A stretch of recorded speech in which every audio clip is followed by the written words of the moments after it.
Hey everyone, Matt here, and today we're doing something a little different. We are reading the Return to Freddy's novel.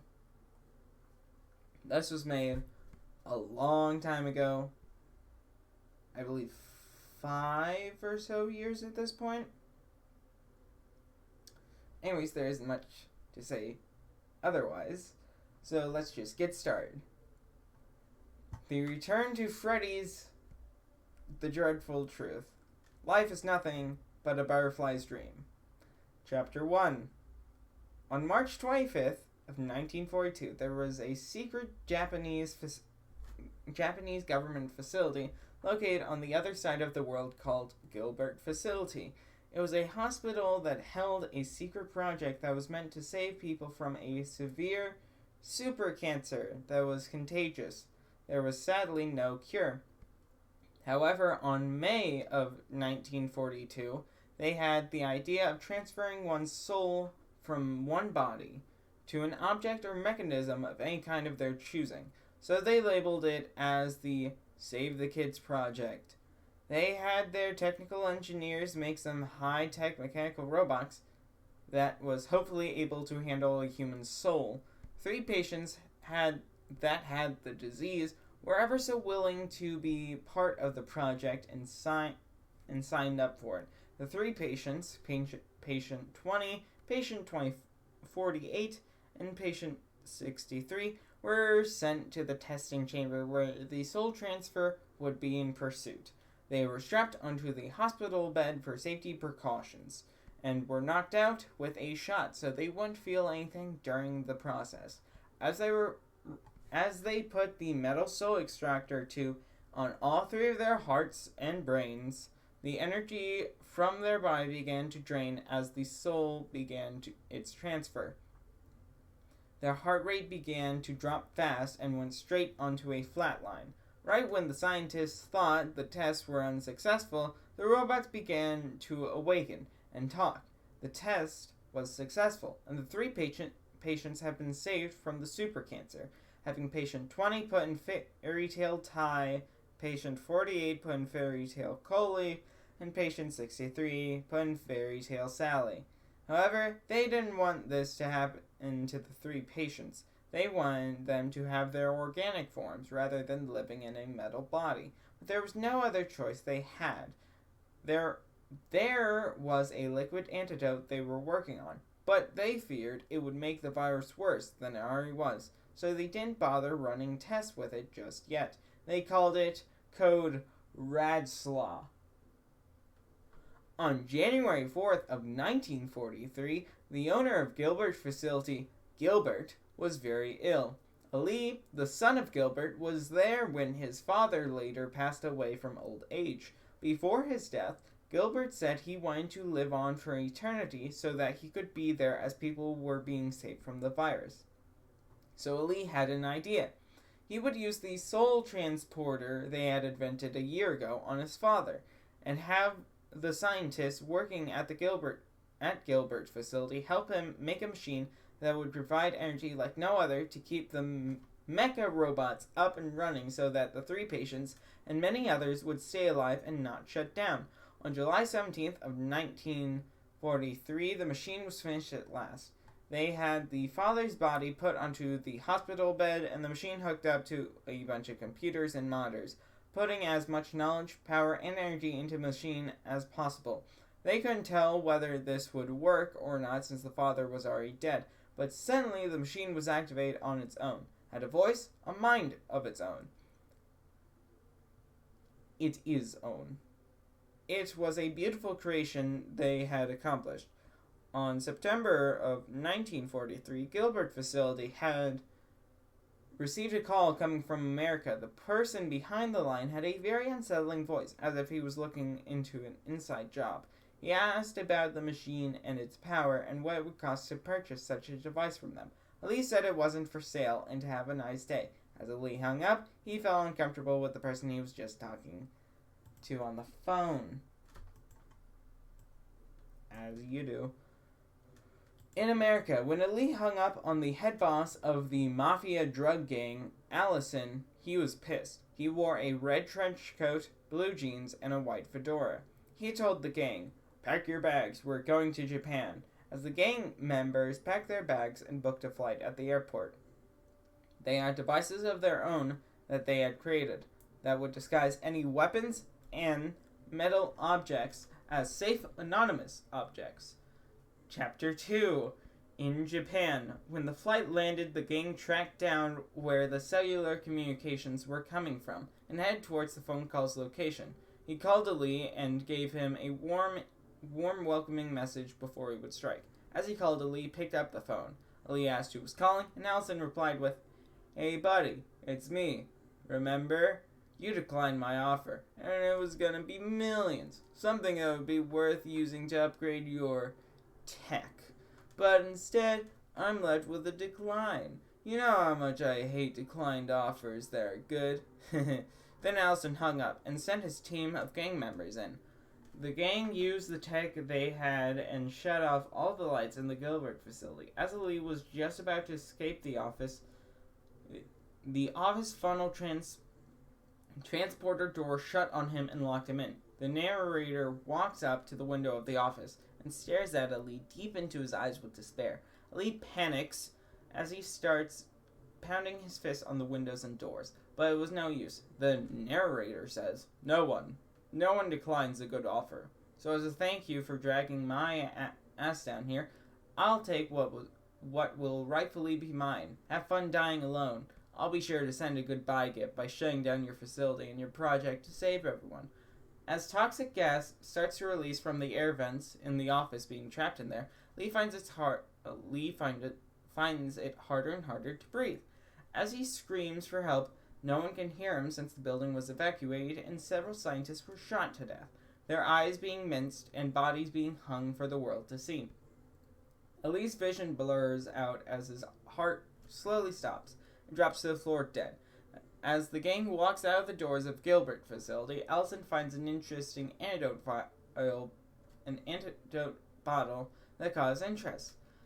It was labeled Code Radslaw, with a description that said an antidote being run for tests that is supposed to cure the super cancer virus, but has side effects like itchy throat, lightheaded, 90% immortality, and loss of sperm.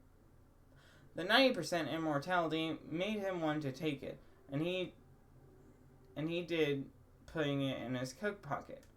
The gang escaped on time before the police had arrived to investigate the crime scene. As the gang headed back to the airport a week later to fly back to America, Allison decided to quickly drink half of the Code Razla bottle, leaving half the bottle left just in case. In America, now that the gang had hold of the machine, they now had full control over the business. They wanted to make loads of money, and they had the idea to run a business known as Fazbear Inc. They wanted to make Fazbear Inc. a manufacturing facility where they made animatronics of their own and create businesses across America that were for children's entertainment. But this wasn't for the kids. This was for the money. And this was easy money for Allison and the gang to make. On October 3rd of 1943, they created their first children's location called Goldie Paradiner, where they had an animatronic talking Gold Bear, and Gold Bunny. They were specially designed suits that Allison liked to call springlock suits, both animatronic and a suit for a person to fit inside. As weeks went by, the narrator's greed grew stronger and stronger. He put up a for-hire sign for Fazbear Inc., and quite a lot of people were hired that day. On October 19th of 1943, an entertainer known as the Green Jester, or his real name, Gron, was one of those people who were able to take the job at both Golden Paradiner and Fazbear Inc. He was a full-time, hard-working father with a loving wife and 2 kids. A very close friend of Gron's, named Vincent, was a slacker when it came to jobs. A few days after Vincent got the job at Fazbear Inc., Gron and Vincent were talking and slacking off the job as Allison was stalking and secretly watching above in the balcony in disappointment and anger. When things don't go his way, he gets this urge to force control upon those who don't behave. Several other employees were slacking off as well, and breaks were certainly not allowed in Fazbear Inc. The employees who don't behave have two chances. Break chance one, you get dragged by the other gang members behind the secret wall that lies a horrible dark secret of slavery and enforcement. Break chance two, you get forced into one of the torture suits and die from head to toe as the sharp knives and needles step every part of your body, draining your blood and organs inside out, using as fuel to power up the torture suits, giving them a new torturous life of pain and suffering. Luckily for Gron and Vincent, they got a free pass just this once. But as for all the others, most of them were sent behind the wall that lies the dark secrets behind Fazbear Inc. Gron and Vincent were not aware of what lied behind the wall, or even of its existence. On October 29th of 1943, Gron and... Jesus fucking Christ, this is a lot of text. Gron and Vincent were finding Allison to be a little suspicious. Their curiosity got out of control as Ron and Vincent started to quietly and stealthily follow Allison. The narrator was looking around in paranoia as if he felt he was being watched, or wanted to see if the coast was clear. Ron saw the pattern he put into the brick wall, and the wall opened with a long set of stairs going down. The wall closed behind Allison. Ron and Vincent went up to the wall and implemented the same passcode their boss had put in. As the wall opened, they quietly walked down the stairs that was covered in dry and thick red liquid they could only assume was blood. As they got to the last set of stairs, they peeked behind the wall without being seen, and saw something they'll never forget. They saw the lives of many being enslaved, whipped, beat up, and forced to work as the cries of the many echoes across the stairs. They were forced to worship this false idol called the torture device that they saw was under construction and being forced to work on. As Gron and Vincent ran up the stairs, Allison heard the metal stairway sounds. Gron and Vincent quickly headed for floor 11, where the machine was located, and tried their best to sabotage the machine to where it would stop making torture suits built for slavery and torture. As Gron and Vincent damaged the machine, it would seem as if it stopped, but without them realizing, it only made it worse and corrupted the AI. Gron and Vincent went back to floor 1 and saw Allison standing across from them with anger. As Allison ran towards them, trying to kill them, Gron and Vincent ran towards the other direction where the exit was located. They left the building, locked the door, and barricaded it. The narrator pounded on the door, yelling at them. And as Gron and Vincent ran away, they heard screams, the sound of blood splatter and flesh being ripped. From that day forward, they only found out they were working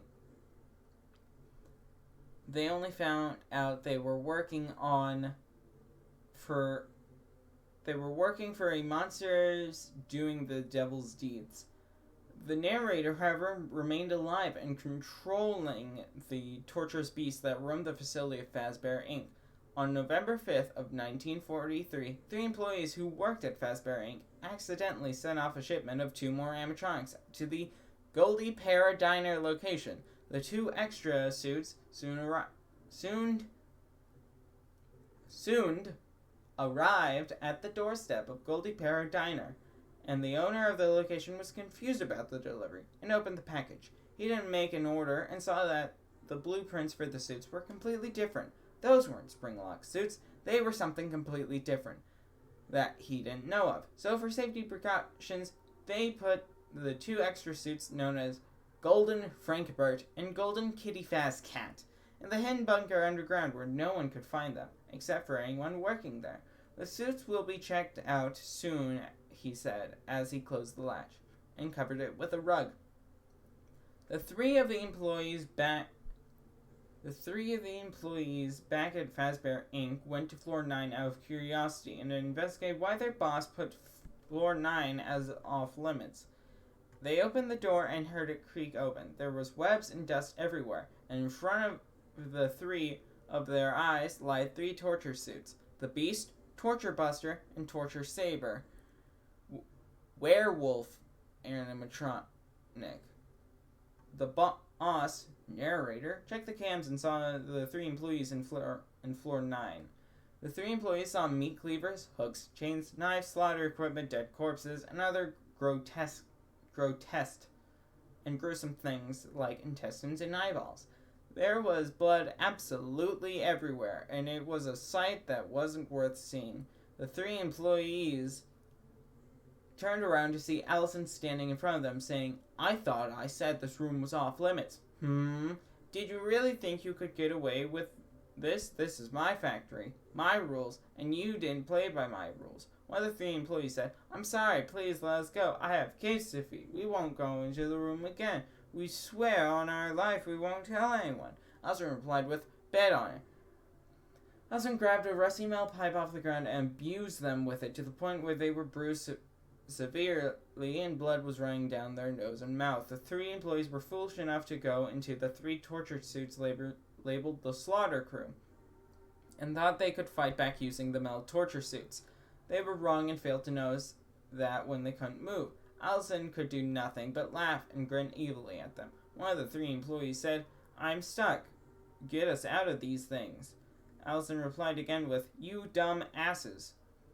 When a person enters these torture suits, it automatically deploys torture mode, meaning you're not getting out. See this button here? I'm gonna press it, and I'm gonna watch as you die and scream my name. I'll watch as your family loses you and wonders why you never came home for a warm meal. I'll watch as your family wonders why you never came back home to say goodnight to your children. Goodbye, fools. It was a shame it had to come to this. As Allison presses the button, one of the employees yells, "Damn you!" as the torture suit shoves and stabs the knives and needles from head to toe, draining every bit of blood and organs in their body and using it as fuel. They screamed and cried as Allison watched them die until he heard nothing more come out of their mouths. On December 23rd of 1943, Gran was going to take his wife and 2 kids to Goldie Para Diner as an early Christmas celebration for the kids. Gran got into the car, and while he was buckling the seatbelt, his wife Linda yelled Gran's name. Gran looked up to see a car charging right towards them at high speed, crashing their car. The impact was severe, and the damage to the family was near death. Allison stepped out of his car, walked up to Gran while he was knocked down, and said in his ear, "You will learn from this, and learn not to fuck with me and my business ever again." Allison decided to then run away back to Fazbear Inc. and wear new spare clothing, so that the evidence of him being a part of the crash wasn't there. The neighbors then walked outside and saw the damage, contacting 911. The ambulance soon arrived, bringing them to the emergency room. Allison saw this happen and was about to allow Gron's life to go back to the way it was, so he sent one of his gang members to be a hitman, causing more damage to Gron's life.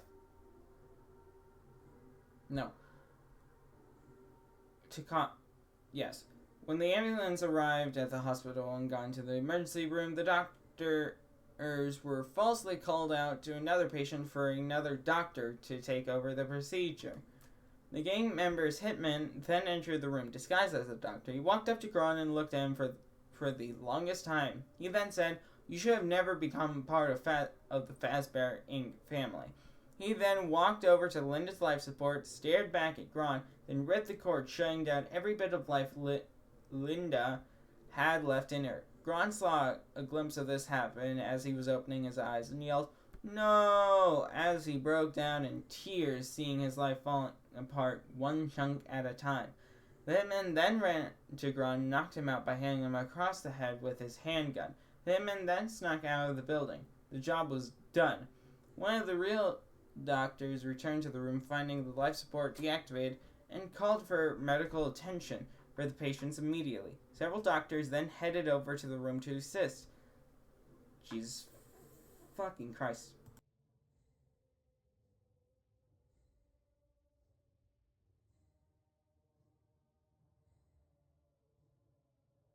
Alright, a day later, on December 24th, Gron awoke from his sleep on the hospital bed. The doctors looked at him as he woke and sighed with disappointment. One of the doctors came up to Gron and said, "Gron, we're afraid we have some bad news. We tried everything we could to stabilize your wife, but she's gone. I'm sorry. Gron could do nothing but break down crying. As Gron got up, he limped towards his dead wife on the hospital bed and kissed her hand in tears. Gron kept whispering, I'm sorry, to his wife and children. The other doctor then stood up and said, we're going to have to send your youngest child to a foster family. We need to assure his safety. But we can't do the same for your oldest child since he's at the age where he can make his own decisions. We can't force that with the age that he's in. The youngest child then got up and hugged his father, Gron, and said, I love you, Dad. And the doctor then held the youngest child's hand and walked him to the new family he was being sent to. What? Sent to... The youngest child looked back at his father as he was walking with the doctor and waved goodbye. The oldest son then made a choice. He decided he was going to stay with his father.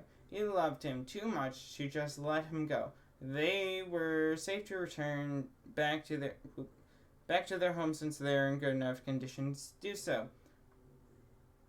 So Gron and the oldest child got into a taxi and went back home. Gron then decided to give his oldest son an early Christmas present as the oldest son opened...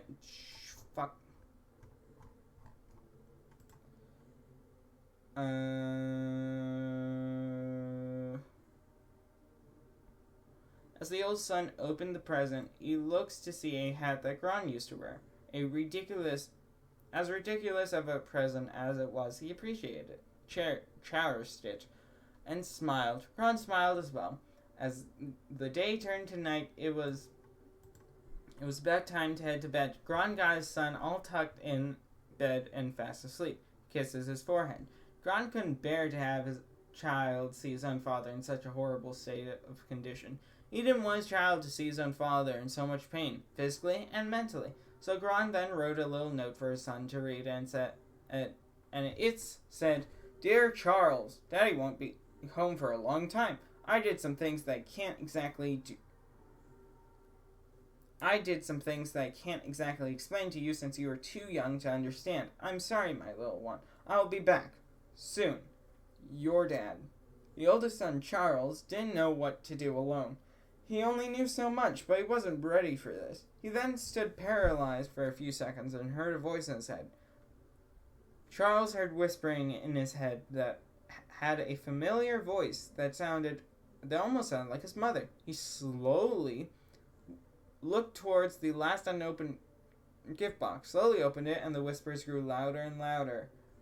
Chapter 3. Me. Oh, dear God, we're only at the beginning. We're only at the top of the notepad. Chapter 3. Meanwhile, with Gron. Gron went to meet up with his old pal Vincent at Gully Para Diner. All he could hear were whispers in his head saying, "The prophecy," over and over again. As he opened the doors, the owner came up to Gron saying, "Hey Gron, welcome back. I'm sorry to hear what happened to your wife and younger child. I really am sorry to hear this. Is there anything I could do to help you out?" Gron replied with, "A drink and maybe some Advil will help. Thanks." Gron then started hallucinating and saw a little boy with a fedora and blue shirt. It almost looked like him when he was little. But as Gron looked closer, it was him. Gron's hallucinated younger self grabbed his hands and led him towards the back room of Goldie Para Diner. Vincent saw Gron acting as if he was drunk, and came to help Gron snap into his senses. Vincent grabs Gron and shakes him, saying, "Gron, buddy, can you hear me? Please snap out of it, buddy." Gron then snaps to his senses, and his blurry vision begins to stabilize. Gron then cries on Vincent's shoulder and says, "I'm sorry, Vincent. I don't know what's wrong with me." Vincent replies with, "Hey, it's okay. You started acting really strange. I just want to be sure that my pal is in an A-OK condition. Now, shall we get that drink that you wanted?" Gron nodded as they went to get a drink in the Coke dispensers at Goldie Para Diner.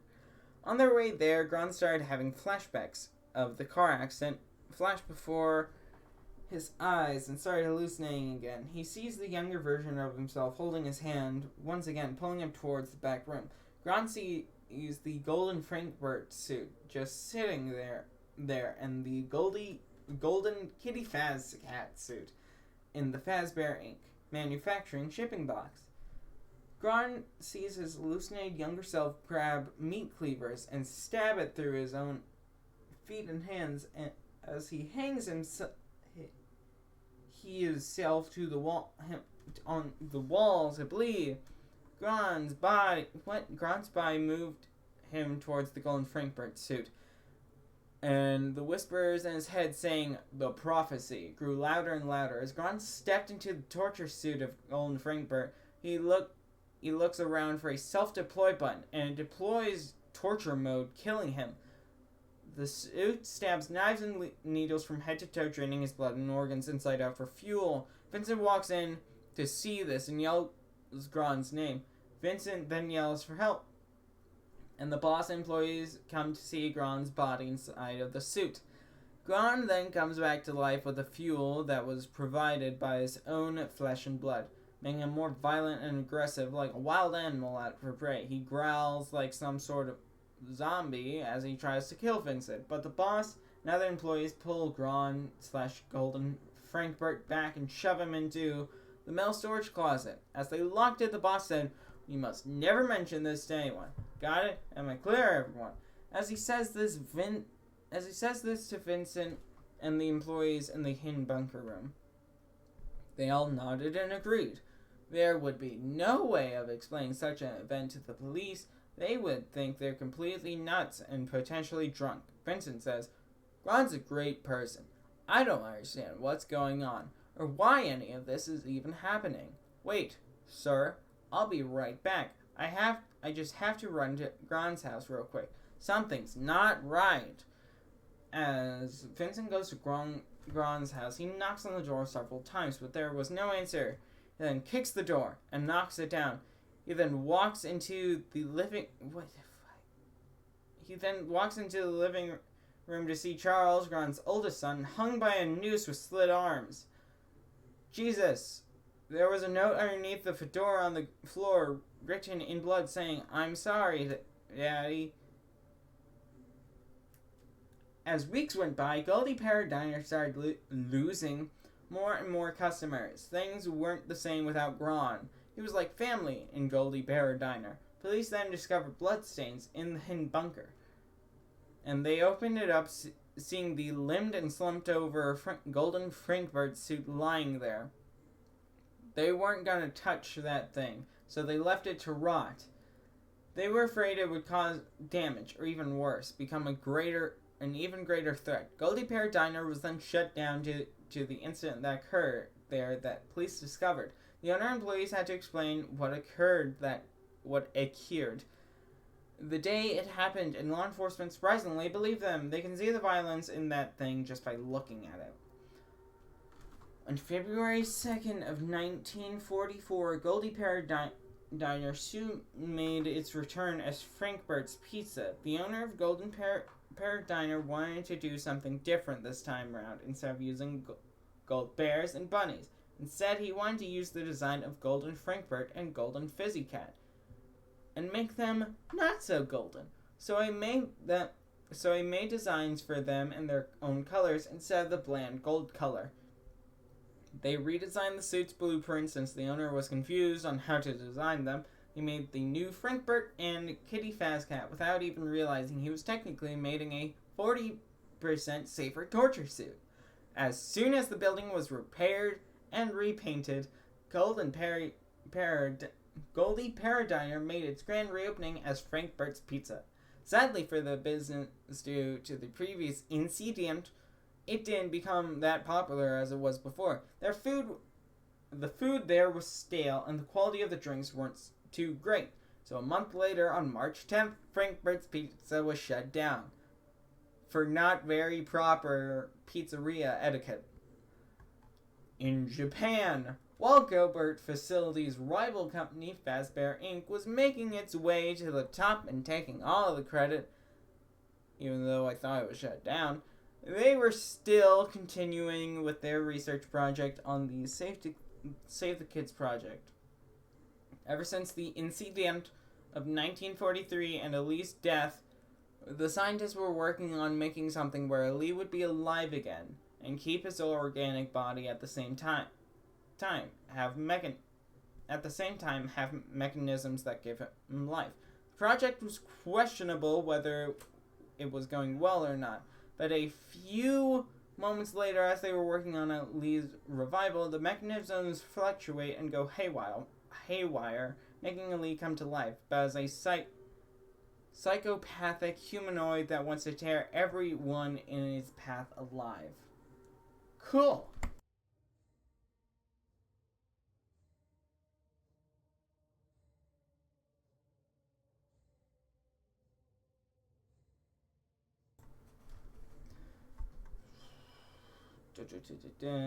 The scientists grappled Ali's arms to the hospital bed to where he can't escape.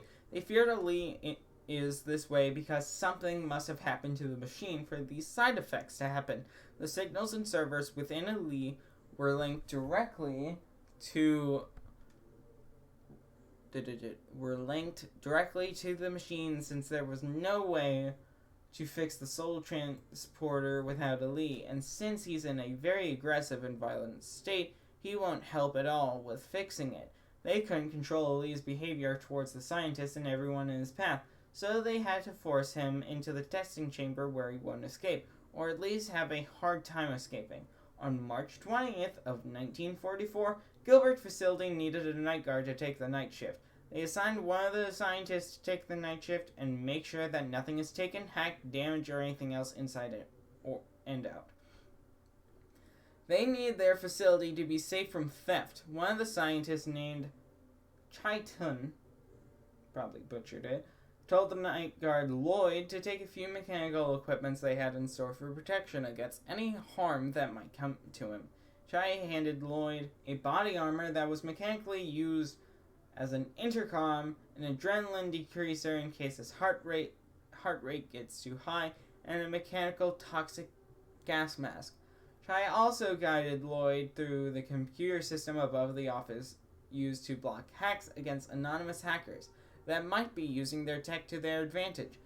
He gave him very vital instructions on what commands to use in the system in case these things were to happen. Chai even warned Lloyd that no matter what they do to prevent the hacks, they still access patient 2048 and 63 systems and take control of them.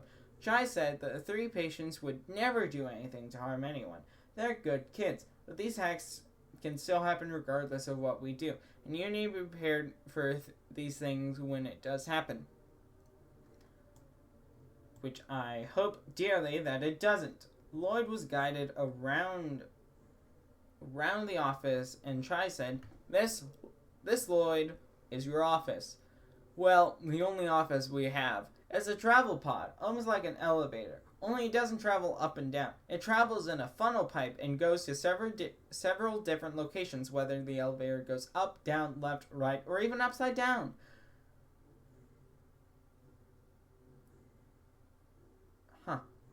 Stay in your seat and buckle up when traveling to the 2 other floors at all times to prevent any injuries, like an amusement park ride. Everything in this office is pretty much drilled in place so the fan doesn't come flying right at you and cause potential damage.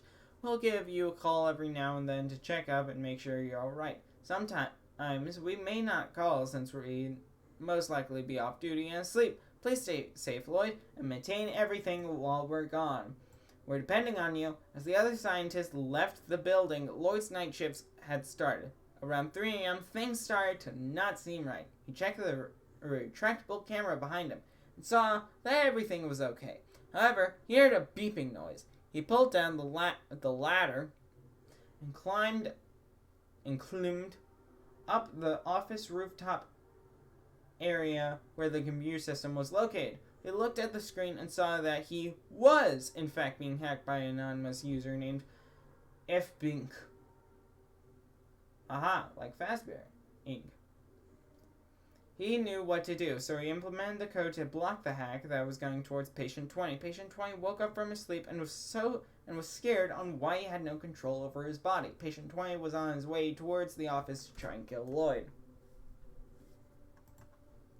Cool. Oh dear God, it's back and forth. Chapter 4. In America, Allison had every intention to shut Gilbert facility down, to take full-on control of everything. He tried every hack he could think of. Some new ones he created himself to hack into Gilbert facility systems to kill the night guard. Because killing a night guard is obviously a good way to shut the facility down. The only way he could shut them down is if a murder was involved by one of their very own creations. It would give them a bad reputation, and everything would belong to Fazbear Inc. Allison would get what he wanted. When he had control over Fairy Tale Tie Patient 20, Allison couldn't help but to laugh. It's like a flame just bursting in his eyes, seeing destruction everywhere he goes. In Japan, Lloyd said to Patient 20, "Tai, can you hear me? If you can, please hold back for as long as you can." Patient 20/Tai replied, "I'm trying, but I can't move my own body. Someone's taking control of it. Please, help me. I don't want to do anything to cause any harm towards people." Lloyd started to panic and went back to the computer system above him. As he rebooted the system, he typed in the code, sys reset ptnt20 core root. Because we need to know that information. Lucky for both Lloyd and Patient 20, he stopped moving and blocked the hack from coming from F. Bink.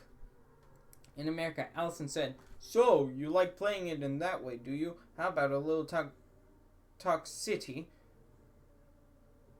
Or toxicity. Toxicity to make things more exciting."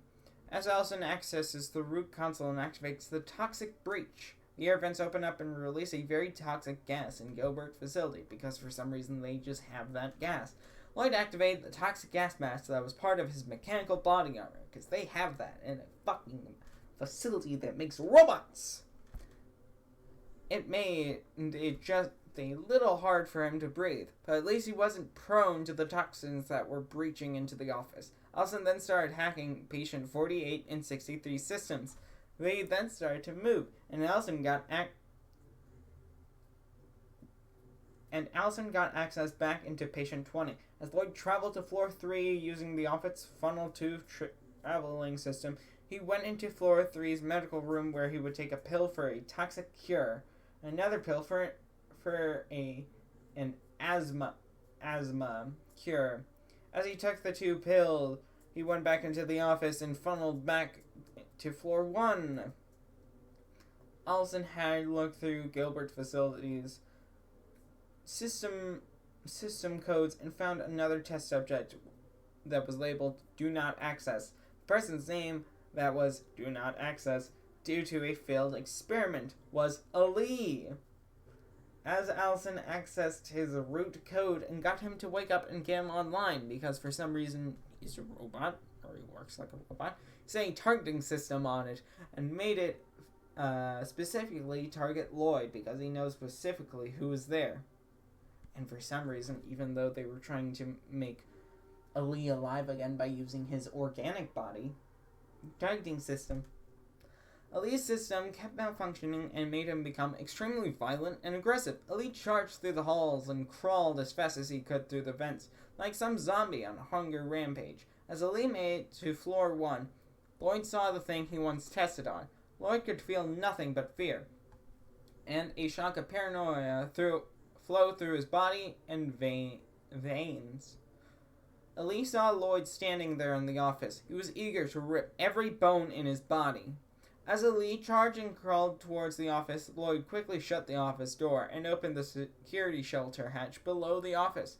As the latch opened like a vault of some sort, he climbed down the ladder and closed the hatch above him. He went into Gilbert Facility's subtunnel train subway system and stepped into the train. Jesus. He activated the train using his ID card and the train's tunnel navigation system. then asked for a destination somewhere in 3 different other locations underground. He chose the location where they pack extra supplies in crates. In other words, the storage and supply room. The train has been moving for the past 3 minutes. It didn't take long at all to reach its destination. Lloyd had felt the urge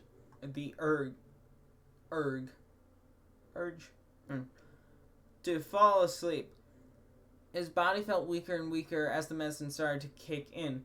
But as the train stopped and blew its final whistle, he had fully awoken from his urge to sleep. He rushed to get into the supply room where he felt more safer than ever. He ran behind a desk and just lied there for several hours, hyperventilating. He looked across from him to see a large kitchen knife. He could either just end his life here and now for whatever reason, or save the company's reputation, making him die a hero. Doing so would save the Kids project. He grabbed a propane tank and carried it with him until he heard loud noises rampaging through the vents. The noises went from right to left. He could feel a cold chill down his neck from all the fear that is flowing through him. Lloyd looked to see a handgun on the metal shelf to his right. He said, "What the hell is a gun doing in this facility? I mean, I guess for situations like this it could really come in handy." I just answered my own question. The ventilation noises got louder and louder until it came to a stop. Lloyd stood there in silence for the longest time with his finger on the trigger, while the gun was pointed towards the propane tank next to him. The Ali lunged towards Lloyd and pounced him. Lloyd was trying to get him off, but Ali grabbed a rusty metal pipe. Okay, everyone just has rusty metal pipes. It's a fucking trend. Jabbed it into his arms and legs, pinning him to the ground. Lloyd could do nothing but tear up and scream for his life. He quickly pointed the gun at the propane tank and shot it before he could ever bleed out, missing the chance to end Ali's out-of-control life.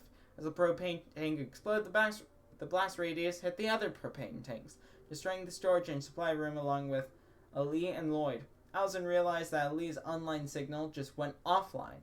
He stood there slowly grinning and laughing. He was sick to the head to laugh at someone killing themselves, even though he wouldn't really know that. It was a day later when the rest of the scientists arrived to go back to work. When they entered the building, they saw the damage that had been done. It wasn't any of their day at all. The police were around the time they saw the damage and filed a report to shut the facility down for good, along with everything contained in the building. Patient 20/Fairytale Ty was shut down as well, along with patient 48, Coley, and patient 63, Sally. Allison's job was done. He finally got what he wanted: ownership over a leading company, shutting down the former leading company, killing Lloyd and Ali. Everything is coming along just as he planned, even though he has no fucking reason to kill Lloyd because he's just a random fucking scientist. In America, Allison was getting older and older every year, but cold Radslaw kept him from ever dying. The only way he could die if he was crushed alive or stabbed in the heart. Or just brain removed. Chapter 5. It was September 4th, 1985. That is a 41-year time jump. Jesus. And a new restaurant ran by, once again, Fazbear Inc. recently opened up, called Fredbear's Family Fucking Diner. A new owner ran the restaurant. It was Vincent. The new restaurant was a success. They had many new characters show off on stage, such as Freddy, Bonnie, Chica, Foxy, Kate, Fast Cat 2.0, Sugar the Cat, Doug the Dog, and the Puppet. They had the old animatronics in the back room for storage and safekeeping for whatever reason. The only suit that was ever left in there was old Frank Burt. As days went by, the popularity of the restaurant grew more day by day. They had no one taking to take the night shift yet, but due to the popularity of the restaurant, they needed someone to take the job as security guard. About a day later, on September 5th, Jefferson was hired to take the night shift. Jefferson was an all-right employee. He hasn't really been doing his job. Instead, he goes out of his office and plays the arcade machines while eating the leftover stale pizza in the employee's lunch fridge. Meanwhile, with Allison, he was planning a little trip to meet an old friend's youngest son, Jackson. Jackson, Gron's youngest son, Jacques, that was sent to a foster family, was all grown up, had a son of his own, but was in a divorce a couple years back. Jackson could feel something rising before him, and it wasn't a good feeling. Jackson was worried about the fate of him and his own son Carson. Allison looked through the phone book, found Jackson's address. He knew all about Jackson through Gron, his last name, favorite fruit, etc. Allison brought a gun with him. He hated Gron and his family ever so dearly. Allison drove all the way up to his address and walked up the steps, then knocked on the door, then fucking straightened his bow tie. Jackson then snapped out of his worrying daydream and was wondering who would want to knock on his door and visit him. He wasn't expecting any visitors. Maybe it was the fucking mailman. Jackson then opened the door to see a man with a white fedora and red trench coat. It's Allison. Allison smiled menacingly. Jackson then said, "Hello, who may you be?" Allison then introduced himself and said, "I know all about you. In fact, I knew your biological father." Jackson was curious and wanted to know more. So in response, he let him into his home. Jackson then said, "Please do tell me more. Oh, and please make yourself at home. We have coffee made and other things if you ever want anything." Allison then replied with, "Thank you, but I'm fine." As Allison was telling Jackson all about his biological father, even though why wouldn't he really know that much about his biological father?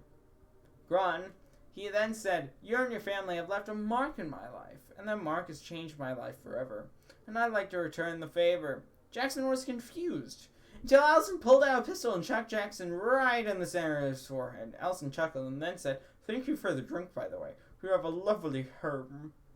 Allison then left the house and went back into his car, going back to Fazbear Inc. Carson was at school at the time, but when the school bus arrived home, he came back to see his father shot, blood all over the ground, and a dented bullet shell on the ground. Carson ran up to his father's corpse, hugging it in tears. He ran up to his neighbor's house, asking them for help, and his father had been shot. The neighbors, wrong thing, called the police department, and the sheriff went up to Carson and hugged him. The sheriff then said, "Shh, it's going to be okay. We're here. I'll take you to the police department and we'll settle things out. Do you know where your mother is?" Carson could only reply with, "My mom and dad split up a couple years back. We couldn't get a hold of her since." The sheriff looked at Carson with disappointment, guilt, and sorrow. The neighbor came up to the sheriff and said, "We'll take care of him. We're only his neighbors and don't really know him much else otherwise." The sheriff allowed it, for whatever reason, and the neighbor took him in as her own. A couple years had passed, and it's the day of September 29th, 1987. Vincent had just found out about Jefferson's night shift behavior, and it wasn't acceptable. Vincent then went up to Jefferson and said, "Jefferson, we need to talk. Come with me." Jefferson had a confused look on his face, but he followed his manager anyways, aka his boss, essentially. Vincent then took him to his office and discussed his actions during the night shift.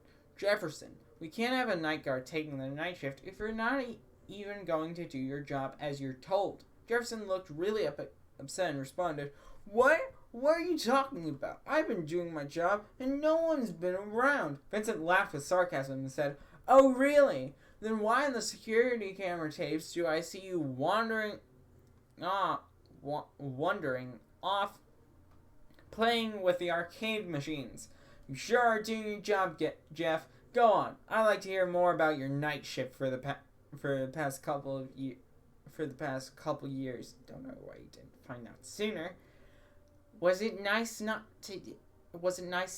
do your job yet get a paycheck anyways? Jefferson gulped and started to sweat from being nervous. I'm sorry, sir. I'll never do it again, Vincent replied. Damn right you'll never do it again, 'cause you're fired. Jeff said, Wait, what? But, sir! Vincent could only interrupt by saying, Get out of my damn office, Jeff. You're fired. And that's that. Jefferson stood there for a moment as he slowly left the office and closed the door. He could only sit down on the ground with his back leaned against the wall, taking out his phone and calling his wife. Hey, hun, I'm going to be home early. No, I'll explain when I get home. Yeah, love you too. Boy. As he hung up, he left work to go back home. Vincent felt frustration that not even one person could do his job, and yet he was getting paychecks. It was the day shift, and families were coming in to have a great time with their kids. The Amtrak band was playing, kids' laughter was heard. It was the happiest place on earth. It made Vincent smile and feel good inside to feel all the positive energy surrounding Fredbear's. But then Vincent heard a voice whispering in his head. It sounded as if a child was right next to him. Vincent looked around, but there was no one talking to him. Vincent then saw a little boy across from him, just staring at him. It looked like his best friend Gron as a child. He remembered because Vincent and Gron had been friends for all he can remember. The child wore a black fedora, light blue shirt, and jeans because we needed a fucking description. Every time. Vincent thought this was crazy. Vincent in a child form couldn't be real. Wrong person. It wasn't. It was all in his mind. The prophecy won't end until someone stops Allison. What fucking prophecy? The child started whispering, Come with me, come with me. The child lended his hand towards Vincent. Then Vincent got off his chair with the blankest expression on his face, as if he was possessed, or if he saw a ghost. He couldn't control his body. It just kept moving towards the child he visioned. Vincent then held the child's hand as if it was his own.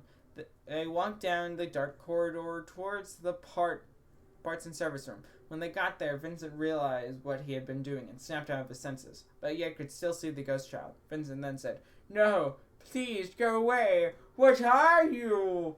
Vincent then started throwing punches at the ghost child, doing everything he could to make it go away.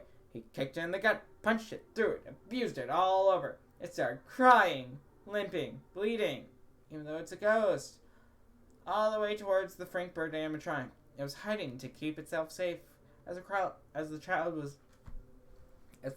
was crying, the lockjaw suit's torture mechanism activated due to the tears getting in the wire circuits and blowing a fuse. The suit had a system error. Then the needles went from head to toe, draining every bit of blood and organ inside out, using as fuel. It was fuel for the suit to have new life. The ghost child, struggling to escape, tried to headbutt his way out of the suit, but instead just made a hole in the mouth area of the Frankfurt animatronic head. The Vincent vision of the ghost child then went away.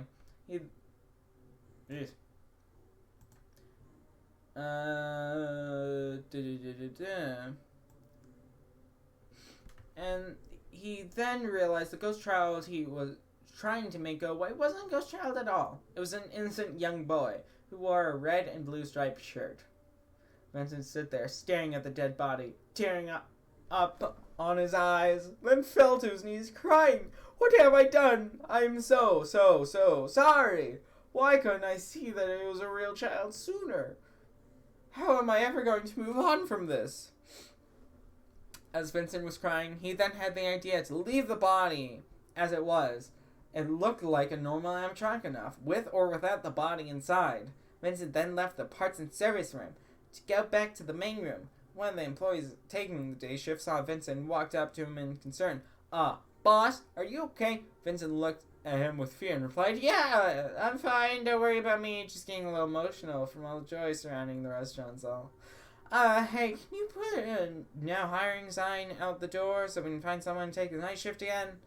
The day shift employee, Nathan, replied, Sure thing, boss. Right when Nathan grabbed the sign from the supply closet, someone walked up to Nathan and asked a question. Hey, are you hiring? I'm Kenneth Kotz, by the way. Nathan replied, I'm Nathan. Nice to meet you. Also, yes, we're hiring. Would you like to apply? Kenneth replied with, Yes, please. I'm looking for a job anyway.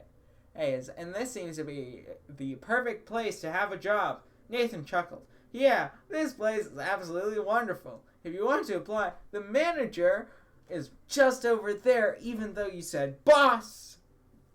Nathan pointed towards the manager's office. Oh, well, it could be two different people. No. Kenneth walked towards the manager's office. See Vincent with his... No, it's Vincent. With his head over his arms on the desk. Kenneth gently knocked on the door to get Vincent's attention. As Vincent's head rose up, he saw a man standing in front of him and said, How may I help you? Kenneth replied, I'd like to apply for a job. Is there any opening spots available? Vincent nodded and said, Why, yes, we desperately need a security guard to take the night shift. How's that for you? Kenneth smiled and said, Yes, that'd be perfect. I'll make sure that everything is safe and sound. Vincent smiled too and knew that this was the perfect guy to take the night shift. No background checks or references or anything. Vincent then said, Alright, you're in, bud. Welcome to the family. Your shift starts tonight at 12 a.m. Vincent then turned behind him to open a drawer and with brand new spare security guard outfits. He then handed Kenneth several outfits to him, so he has spares at home. Kenneth then said, Thank you, sir. I won't let you down. Vincent smiled and nodded. It was 12 a.m., the first night of Kenneth's night shift as security guard. The night was quiet.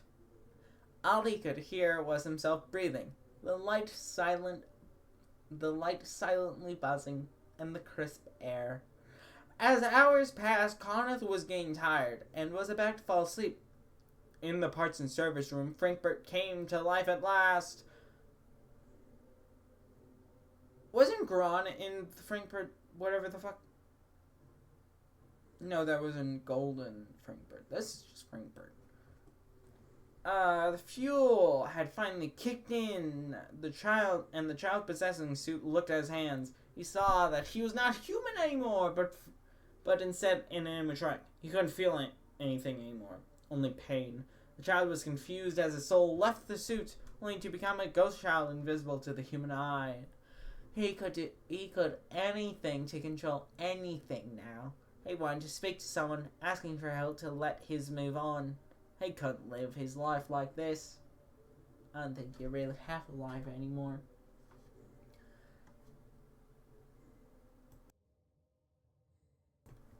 Chapter 6. The Ghost Child, or as he's known to be the Lockjaw Child, went to possess Bonnie. Bonnie was then activated and carnival music started playing. The security guard, Kenneth, woke up from his 11-second nap and heard the music playing by itself. He stood up from his chair and said nervously, Hello, who's there? Kenneth then heard footsteps. Multiple footsteps. The ghost child had possessed multiple animatronics, and they were moving all about. Freddy had walked horrifically towards the office, then just stood there in the pier end of the hall and stared horrifyingly. Kenneth walked back slowly from his desk in fear and shock. Freddy just stood there, staring down his eyes as if he was a hungry black bear ready to chase down its prey. Connor's desk phone started ringing, and Connor's hands were shaking as he slowly picked up the phone. Connor then said, "Hello?" The man on the other end replied, hello. Hey, bud, welcome to Fredbear's Family Diner. Allow me to introduce myself. I'm Allison, or you can just call me the phone guy, as many of the employees like to call me behind my back. Welcome to your first night as a security guard to take the night shift. Make yourself all comfy and at home. As a gift for taking the job, we gave you a mask. We don't know if you're allergic to latex or not, so if you are, it'll be toxic for you. And I won't put it on you. And I wouldn't put it on if I were you. Have a good night, bud. So fucking helpful. The man on the other side of the phone, Allison, also known as the phone guy, he hung up. Child, stop possessing Freddy at the time. So it just looked like he was staring at Connoth. Connoth just looked at Freddy with fear and wore the latex-free mask, even though he knew he was allergic to latex or whatever. He thought it wore out Freddy for whatever fucking reason. The ghost child then possessed Freddy again to find a person to ask for help freeing him, but only saw a man with a Freddy mask. The ghost child thought it was just another display attraction.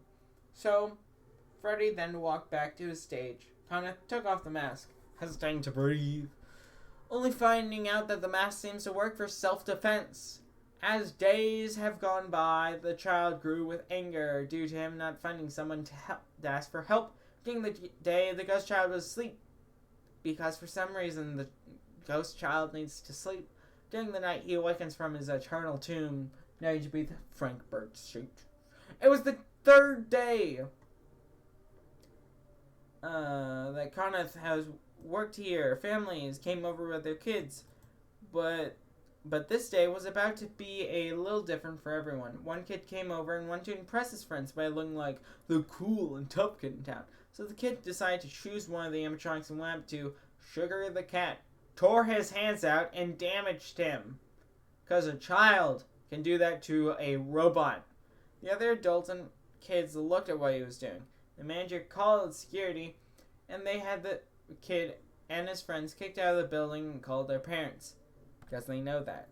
The manager walked up to them and said, "Do you have any idea what you have done? You cost me a lot of money and tore up most of the kids' favorite animatronic. The damage is too pricey to even repair him." The manager had a stern expression on his face. A few days have passed, and it was the final night of the week. Things were acting up and was about to be Connoth's last night to ever work here again, because for some reason he only decided now was the time to quit. It was then when the time hit 12:45 a.m. Freddy, Bonnie, Chica, and everyone else started awakening from their slumber, all because of one ghost child that had died inside the Frankfurt animatronic. They were angry, restless, and aggressive. Connoth was more terrified than he ever was. He told the manager or anyone else about his experiences during the night shift.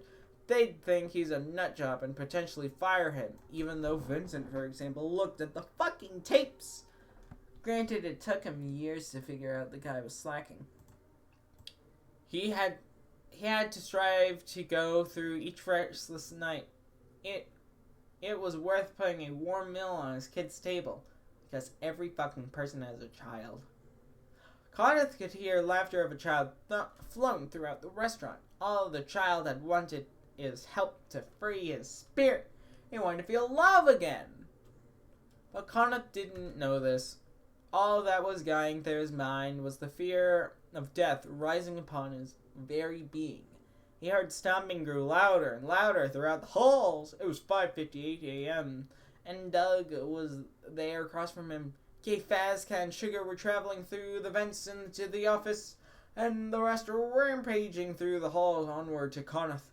They jumped towards Connoth, and it turned 6 a.m. The animatronics just tumbled to the ground, looking like soulless puppets. Connoth covered his face and shook with terror.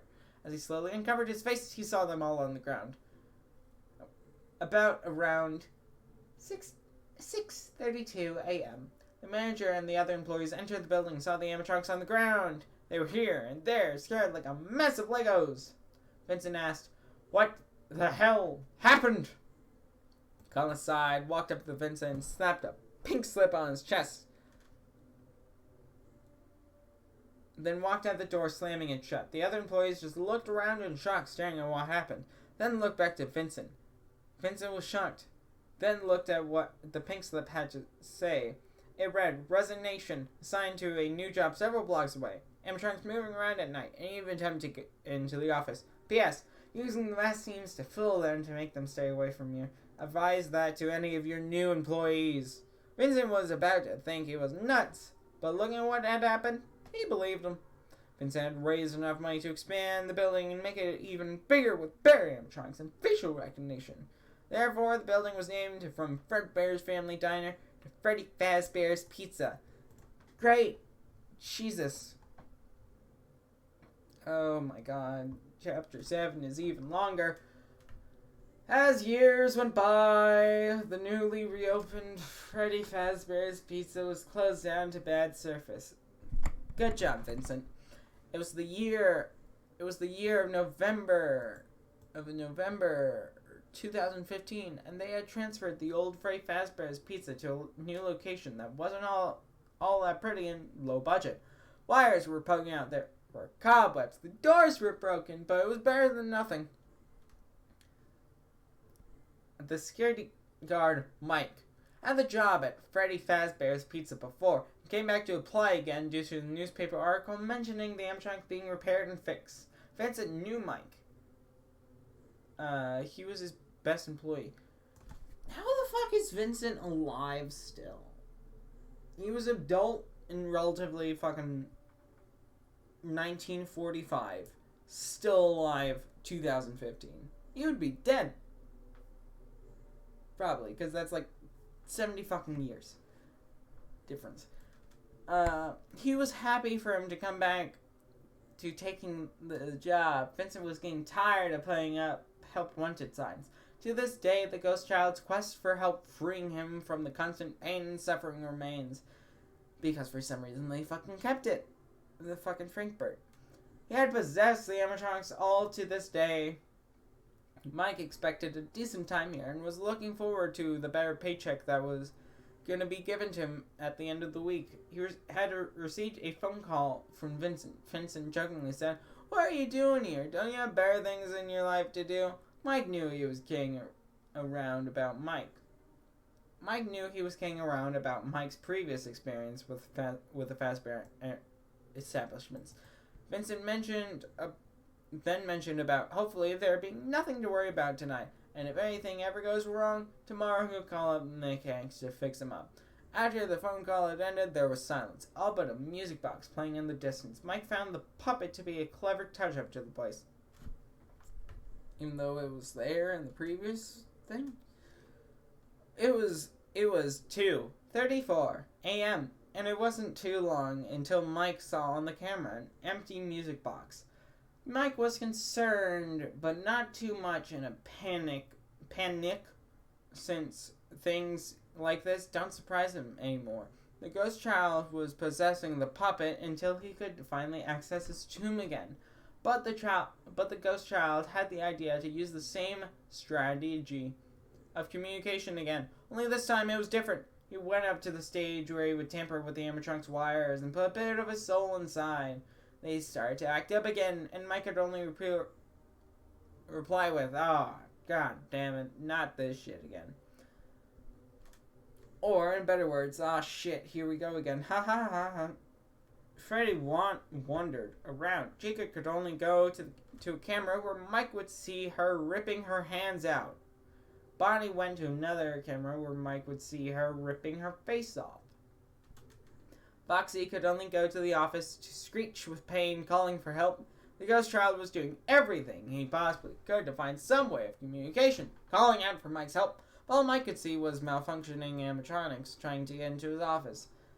The ghost child could do nothing but curl up and cry to himself. He's doing everything he can to show Mike that his heart is torn. He's in pain. That's why he made the animatronics tear themselves apart. As days passed, the mechanics had no idea what was wrong with the animatronics, and was getting fed up with having to fix these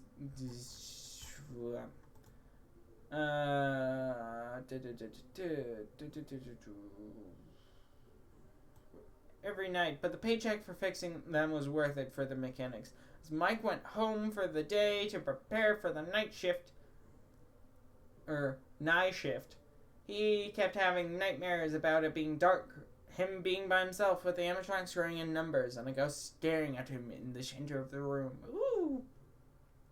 It was the same nightmare constantly, over and over again. When the final night shift arrived, Mike was considering quitting his job. Vincent had called him, and he seemed to be in a panic. Vincent had told Mike about him feeling like someone was watching, stalking him. Vincent was scared and alone. He mentioned something about a tall black figure with long hair, a woman, calling out to him about her son, questioning why he wasn't there, withdrawn to stop her youngest son from being with a foster family sooner. The phone call then cut out to a static and hung up. Mike was worried for Vincent and was scared that he had died.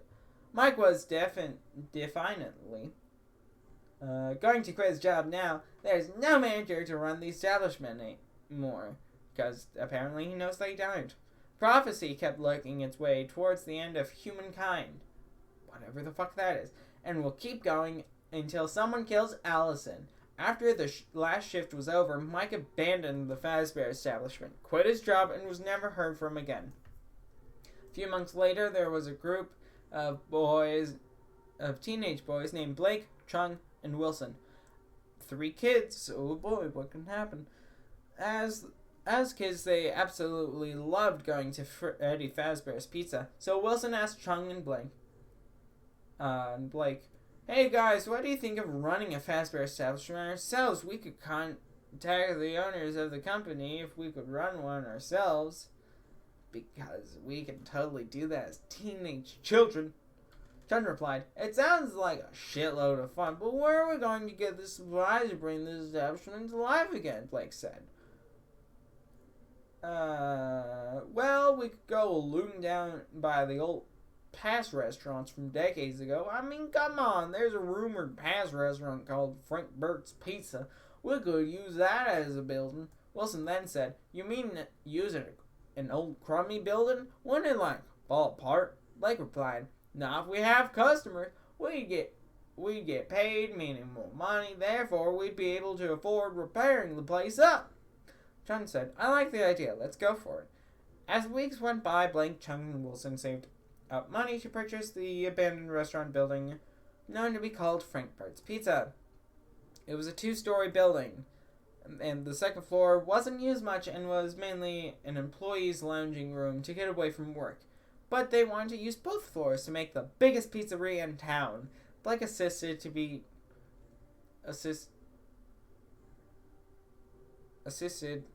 taking the night shift in case anyone was around. Trent and Wilson were split up, looting from several different Fazbear locations. Wilson gave Blake a call to check up on him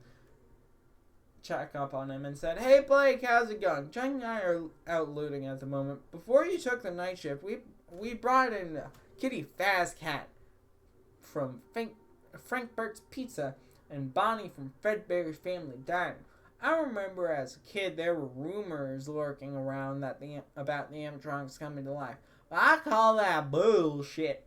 Wilson and Blake laughed the rumors off while discussing the business that they wanted to create. Wilson then asked, "So, Blake, Chunt and I were wondering if you thought of any great ideas for this new establishment." Chunt thought of a horror attraction, but that idea is pure shit. "I thought of an idea about this being a fantasy land. It's different from what any of the previous owners of the establishments had, and it's unique for a pizzeria. We could add some rides, more arcade machines, shows, cotton candy, anything fantasy-ish that you can think of." Blake said, "Honestly, Wilson, for once in a long time, you have an amazing idea. Let's go for it. It's different, as you've said." Wilson said, "Yeah, but it may take a lot of time to repair the building, though, and make it look like a fantasy world." "Well, I'll talk to you in 2 days. Chung's going to call you tomorrow. See you later, Blake." Then the call hung up. Chapter 8. When hours passed, Blake got more and more bored. He started playing some mobile games on his phone to get his mind off the eeriness of the building and its atmosphere. He didn't like the place and felt like it was haunted. He could feel the presence of someone in the building. It felt almost as if there really was someone in the building. As Blake got more into his mobile game, the battery on his phone died. Lucky for him, he had his charger with him. Blake looked around for an outlet on a wall somewhere, and there was. As he plugged the charger in and plugged it into his phone, it didn't turn on. The place is a mess, broken, and has been worn down for years. Blake's boredom hits back at him and says, "Sigh, a part of me wants to explore this place, but a part of me knows something is not right." Are you telling me he tried plugging his fucking phone in to a building he owns and the building doesn't even have power? Jesus. As Blake grabbed the flashlight from his back pocket, he could hear twisting and turning of gears echoing throughout the building. Blake walked over to investigate to see that it was only an old music box playing a creepy tune. Blake then says, "Haha, very funny guys, leaving me alone with creepy tunes." A robotic hand then grabs Blake's leg. Blake falls over to see Bonnie grab his leg. Blake then uses his flashlight to smash Bonnie's hand off of his leg. Blake tries to run towards the office, but as he turns the corner, Kitty Fastcat turns around to look at him and chases towards him. Blake is surrounded by two animatronics, and there were only two ways to get out. Blake then runs towards Kitty Fastcat while Kitty Fastcat is running towards him. As Kitty Fastcat leaps to grab Blake, Blake slides underneath on the ground to escape like a fucking movie. As Blake is running towards the office, he activates the wall to close Bonnie and Kitty out. The wall? He activates the wall. Okay. The wall is like an invisible force field, but codes in their systems that the animatronic is not allowed to go into that area. Yes, sure. Let's go with that. As Blake got back into the office, he sat down on the office chair and was ready for the night to be over with. The night has turned to day. Wilson and Chun came back only to see Blake asleep on the office chair. Wilson splashed a water bottle on his face and said, "Hey man, wake up. You alright there, dude?" Blake said, yeah, last night was the worst. Bonnie and Kate Fastcat started chasing me and... Wait, was I dreaming? Chun laughed and said, "Dude, the rumors have probably gone to your head and you were probably starting to dream about it." Blake looked at both Chun and Wilson in confusion. Wilson then said, "Oh, dude, great news. Back at Fredbear's family diner, we found Frank Bird himself."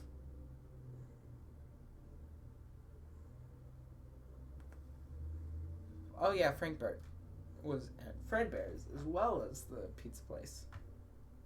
Or something.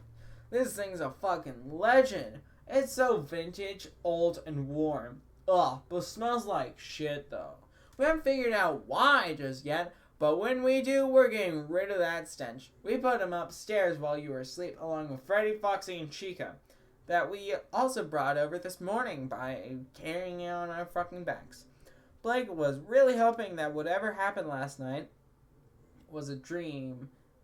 As hours passed, the night dawned. Blake had to take the night shift again and wasn't prepared for any more disturbances that was awaiting him. Blake then said, "Maybe they're right. Maybe I was dreaming.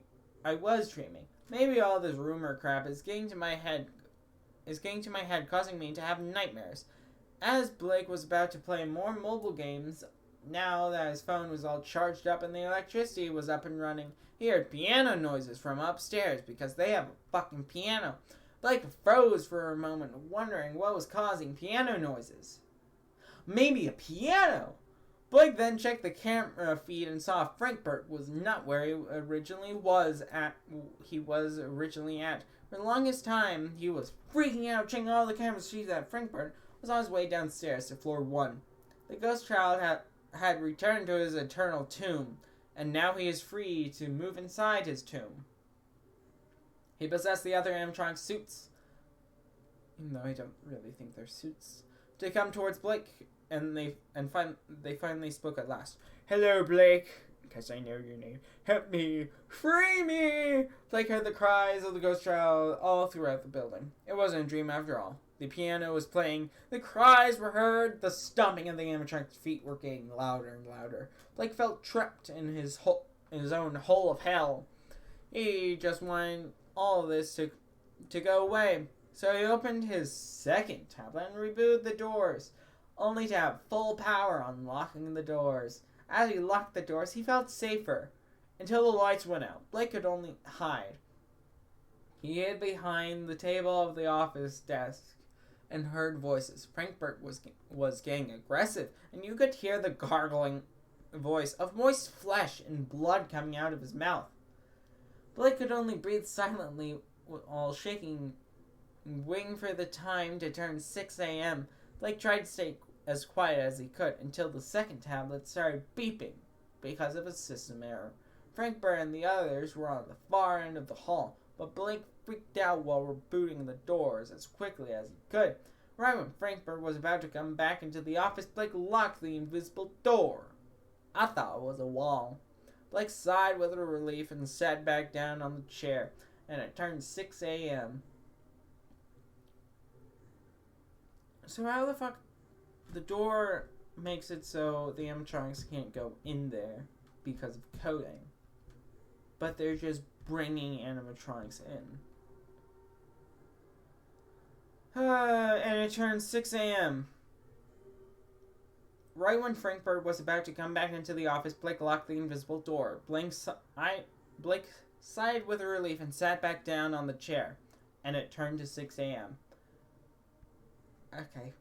No, just fucking period, not a comma.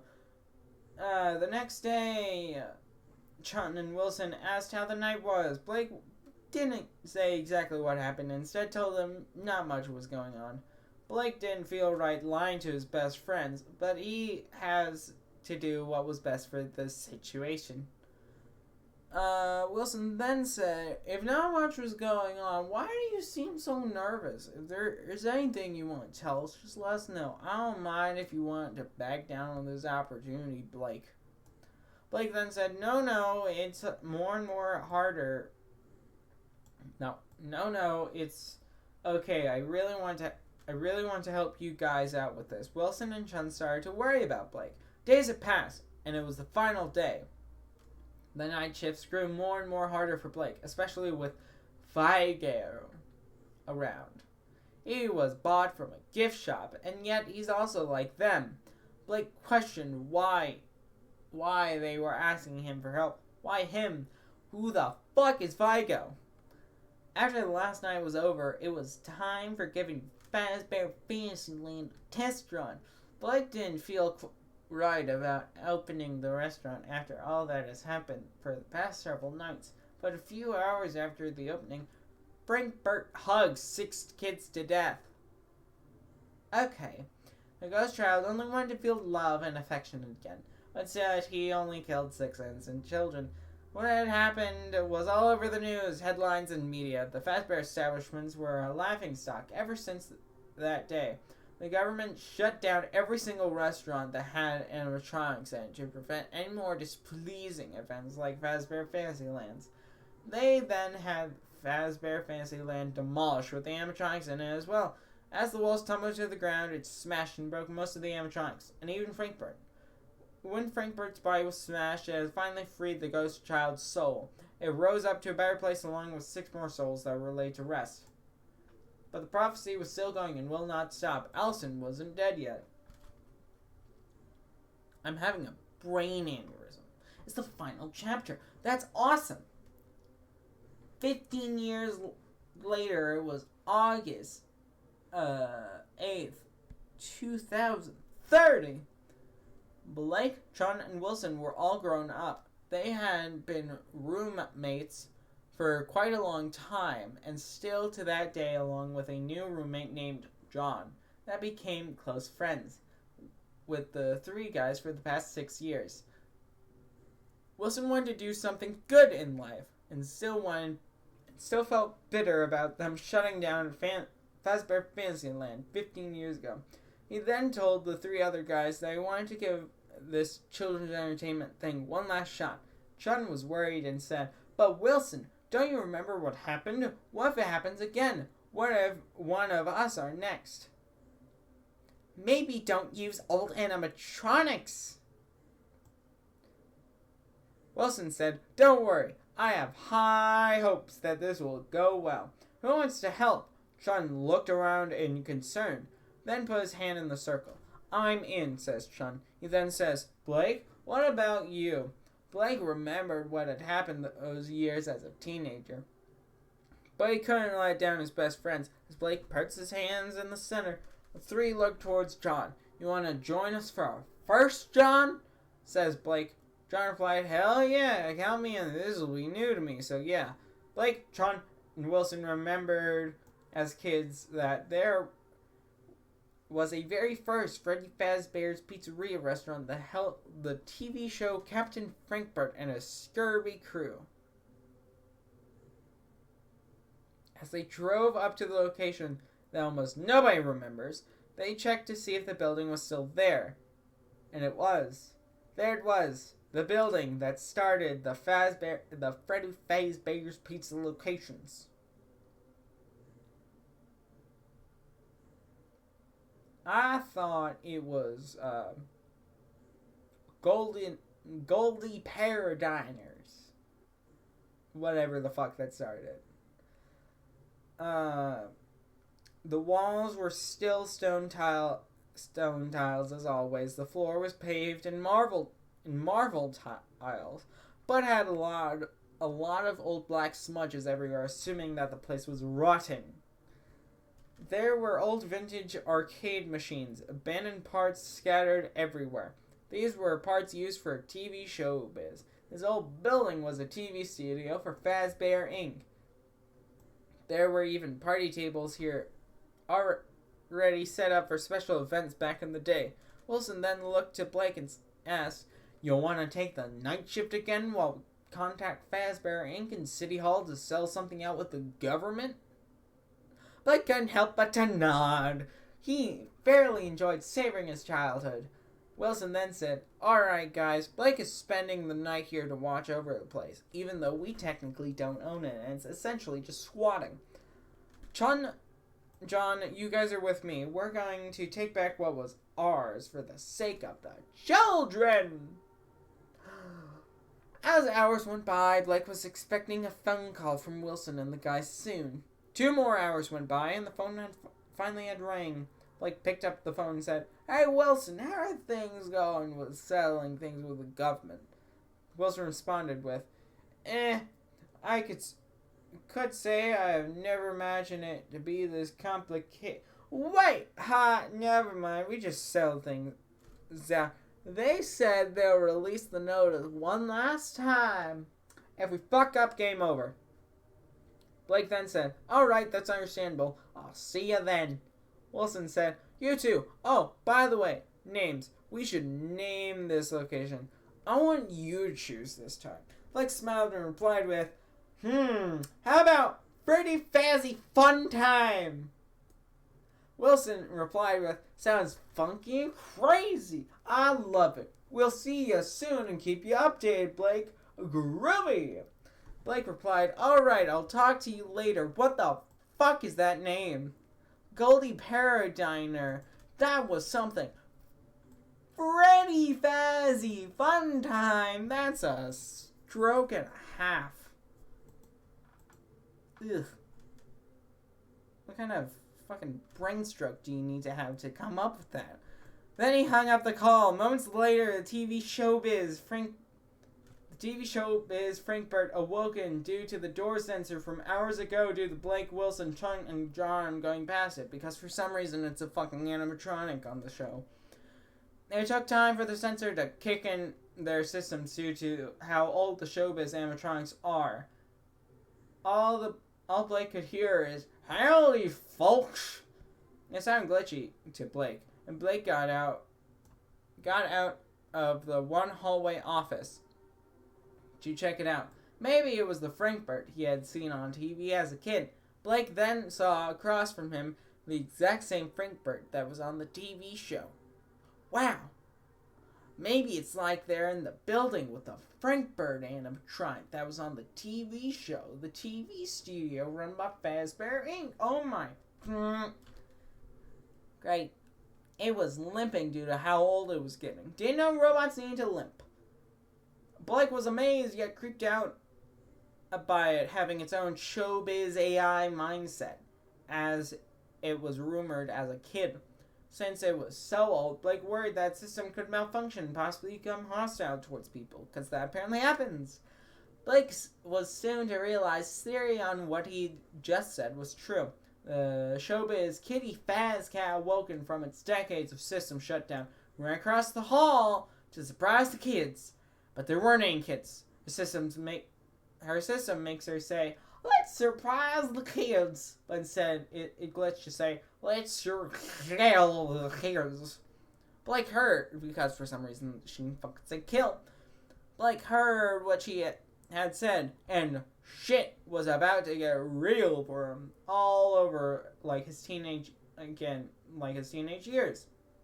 There was a strange emergency steam exhaust pipe to his right, and a power generator to his left, along with a holographic remote control for the camera feed on the TV mounted on the wall.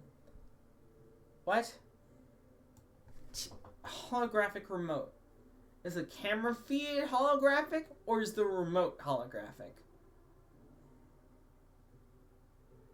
You check the cams and saw a storage arcade room with boxes that say Gilbert Facility on them.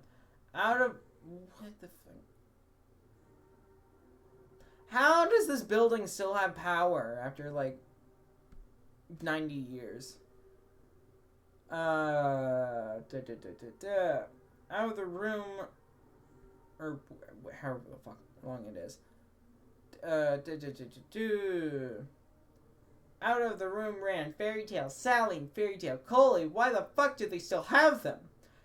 As they ran towards the office, Blake pulled the lever to activate the steam exhaust to fry their circuits, because steam does that.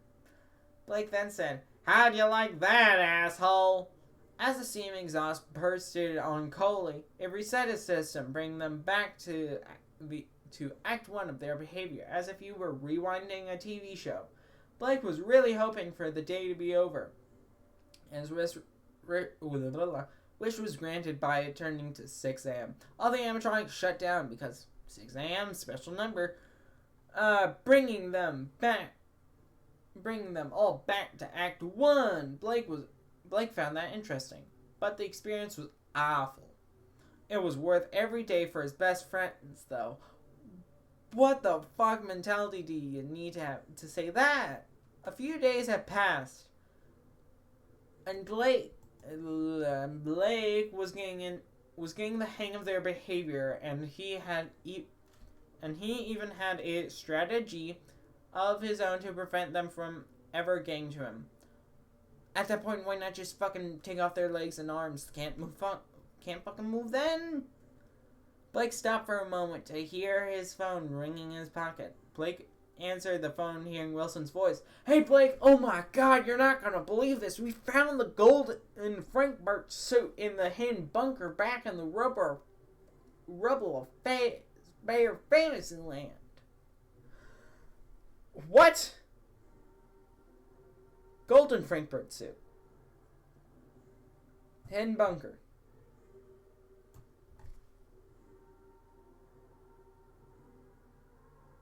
I thought the Golden Frankfurt suit was left in Goldie Paraland. I mean, it has red stains here and there, but I wouldn't be worried about it. We're bringing it over tomorrow morning. Oh, one more thing. Did you know that Fazbear Fantasyland was originally Goldie Paradiner and then reused as Frankfurt's Pizza? My question has been answered. It's pretty cool, huh? Blake then said, "Ha, yeah, more trouble coming my way, I guess." Wilson said, "Wait, what?" "Oh, nothing, don't worry about it, Wilson. I got everything under control." Wilson then said, "Oh, all right. See you around, man, and please be careful." Another day passed. And it was nothing new to Blake. It felt like he wasn't making himself happy and kept on pleasing others. Blake thought, maybe I shouldn't have done this for Wilson. He's a good friend, but I'm torturing myself because no one else will fucking take the night shift. Blake then heard something he had never heard before in his life. He heard a man screaming in the building. Because you never hear a man scream in your life. It's a once-in-a-life kind of event. Blake was very confused and thought there was someone else in the building with him. Blake took out his flashlight to investigate the commotion. The man in the distance started growling and screaming some more. Blake heard clanking of metal and screeching metal. Clanking of metal and screeching metal. Didn't know metal could screech. As Blake walked down the hall, he saw nothing. It was quiet. Really quiet. Blake then turned around to go back to the office. As Blake sat down on the chair, he heard the noise again, only this time it was louder and more aggressive. The man said, "Where the fuck are you?" Blake assumed the man was drunk until he passed the hall and Blake saw the golden Frankfurt standing with drenched blood. Organs, broken and run pieces everywhere. How the fuck did Wilson and crew not see this? It smelled really bad to the point Blake wanted to throw up.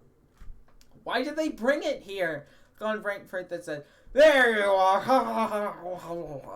You sound like an insane jester out for a killing spree. And it was. Blake was trapped, cornered in the office. The Golden Frankfurt then jumped towards Blake with the golden kitty fast cat suit. Grabbed Blake's body and shoved every bit of his body inside for whatever reason. The Golden Frankfurt then activated the torture device mechanism and the needles from head to toe activated. It drained every bit of blood and organs he died out useful for new life. Golden Lockjaw, Gron, then said in a graspy, growly voice, "You're not Allison." Ah, fuck me. I guess another murder is on my accident checklist. Wait, I know where that motherfucker is. This man's fucking delusional. As Gron in the Golden Frankfurt suit ran out of the building, he ran towards Fazbear Inc. Why would he not go there in the first place? To where nobody has ever seen him again. The suit was gone for good. Lost in Fazbear Inc. Blake was dead in the Golden Kitty Face Cat suit. When it turned to day, Wilson, Chun, and John came back to see something they never wanted nor expected to see. Blake was dead. The Golden Frankfurt suit was gone and never to be seen. It smelled like thousands of rats died in the place. Wilson and the others could do nothing but go up to the dead remains of Blake and cry. 911 was called and the investigation was put to play. One investigator named Carson, the young boy of Gron's youngest son's son, came up to Wilson and the other two guys saying, "I'm sorry for your loss. I'll do everything I can to solve this case, no matter the cost. This is nothing we've ever seen before. So many of these deaths are linked to Fazbear Inc. And rumors have been lingering about those who get a job at Fazbear Inc. never return. It was the year of 2035. The investigator was on his way to a rip-off location called Frankfurt's, which was a secret criminal institution disguised itself as a children's restaurant for laying low. But that didn't stop the investigator, Carson. He went up to the building with his gun to shoot the criminal gang down that was linked to Freddy Fazbear Inc. to end it all for good. The end. The prophecy never really ended because Allison's still alive, I'm guessing. Dear fucking God. That was a lot. And I hate it.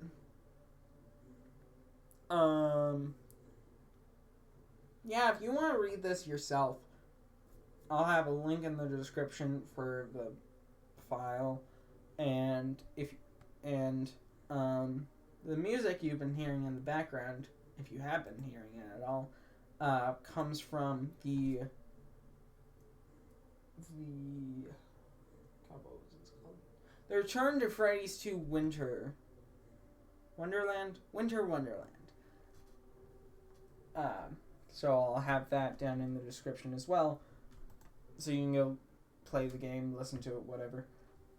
But that will be all for today. Check out my other videos on the channel, and yeah,